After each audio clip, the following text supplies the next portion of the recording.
नमस्कार दोस्तों, देखिए इलेक्शन के दौरान जो राफेल डील बहुत ही चर्चा में थी, हर जगह उसके चर्चे होते थे। वो रिजल्ट आने के बाद फिर ठंडे बस्ते में चली गई। ना उसका कोई जिक्र था और ना ही उसमें कोई प्रोग्रेस हो रही थी। अरे जरा बारी बारी से आने दो। क्योंकि फ्रांस की एजेंसी जो उसकी जांच कर रही थी, वहां के जज ने उसे क्लीन चिट दे दी थी। पर तरफ फ्रांस के एक एनजीओ शेरपा जिसका नाम है और वहां की एक न्यूज एजेंसी जिसका नाम है मीडिया पार्ट, उन्होंने दोबारा, और ये दोनों ही ऑर्गेनाइजेशंस इस इन्वेस्टिगेशन को दोबारा लाइमलाइट में लाए हैं, जिसमें उनका कहना है कि जिस जज ने पहले इस डील को देखा फ्रांस में, वो न्यूट्रल नहीं थे, वो अनबायस्ड नहीं थे, क्योंकि उनके कनेक्शन थे राफेल को बनाने वाली कंपनी डसोल्ट के साथ। नहीं सारुण के यहाँ कुछ तो गड़बड़ है, जरूर कोई ना कोई गड़बड़। और ये बड़ी अच्छी बात है कि वहाँ की न्यूज एजेंसी अभी भी जिंदा है, उनकी आत्मा भी मरी नहीं है, जो कि अपनी जज के खिलाफ, अपनी गवर्नमेंट के खिलाफ जाकर दोबारा से इन्वेस्टिगेशन को शुरू करा रही है। मजा आया। डिटेल से जानेंगे इस वीडियो में कि क्या है पूरी डील और क्या इस पे कहना है बीजेपी का और क्या पक्ष है कांग्रेस का और क्या इसकी इन्वेस्टिगेशन चल रही है फ्रांस में। So let's start. देखिए, कांग्रेस ने 2009 में फ्रांस की कंपनी डसो के साथ एक डील करी थी, जिसमें उन्होंने डील करी थी 126 कॉम्बैट एयरक्राफ्ट की, जिसमें दो एजेंसीज इंक्लूड थी, फ्रांस की डसोल्ट कंपनी और इंडिया की तरफ से HAL, जो कि एक गवर्नमेंट ऑर्गेनाइजेशन है। और फिर ये डील तब चलते चलते पहुंची 2016 में, और जब तक इंडिया में सरकारें बदल चुकी थी, जब आई बीजेपी पावर में, और उन्होंने 126 कॉम्बैट एयरक्राफ्ट की जगह 36 एडवांस जेट्स की डील करी, जिनका नाम है राफेल। और ये डील टोटल बताई जा रही है करीबन 60,000 करोड़ की है, जिसमें एक एयरक्राफ्ट की कीमत पड़ती है 1670 करोड़।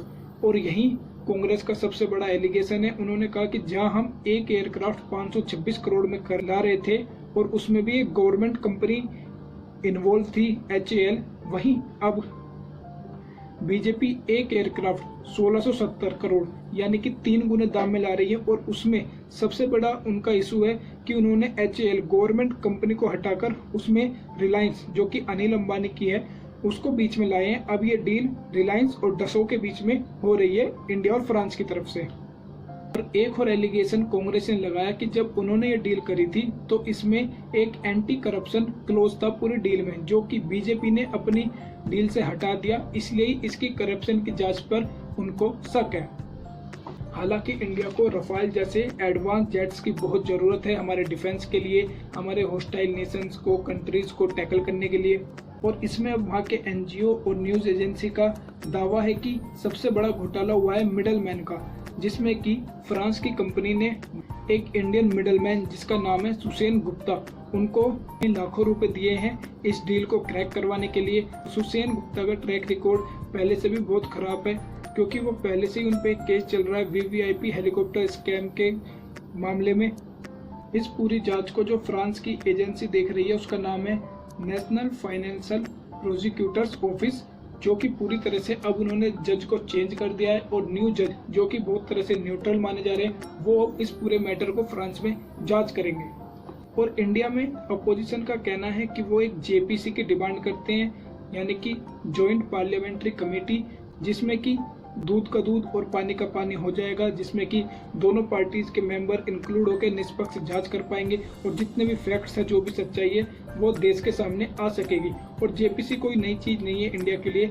जब कांग्रेस रूल में, राजीव गांधी की गवर्नमेंट में बोफोर्स घोटाला हुआ था, तो जब कांग्रेस ने भी JPC बनाई थी और जो भी सच्चाई थी वो पूरे देश के सामने निकल कर आई थी। तो यही डिमांड इस टाइम कांग्रेस कर रही है बीजेपी से कि वो भी एक JPC का फॉर्मेशन करे और देश को पूरी सच्चाई बताए, क्योंकि जनता को आप मूर्ख समझना बंद कर दीजिए। सो लेट्स सी इसमें आगे अब क्या होता है, क्योंकि अभी तक कोई भी पुख्ता स्टेटमेंट गवर्नमेंट की तरफ से नहीं आई है। अब गवर्नमेंट को इस मुद्दे पर अपनी सफाई देनी चाहिए, जनता को सच सच बताना चाहिए कि उनके पैसे कहाँ यूज हुए, कैसे कैसे लगे।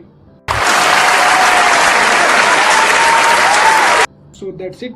अगर आपको वीडियो अच्छी लगी हो तो उसे ज़्यादा शेयर करें और ऐसी ही इंफॉर्मेटिव वीडियोस के लिए चैनल को सब्सक्राइब करें। मिलेंगे नेक्स्ट वीडियो में। जय हिंद।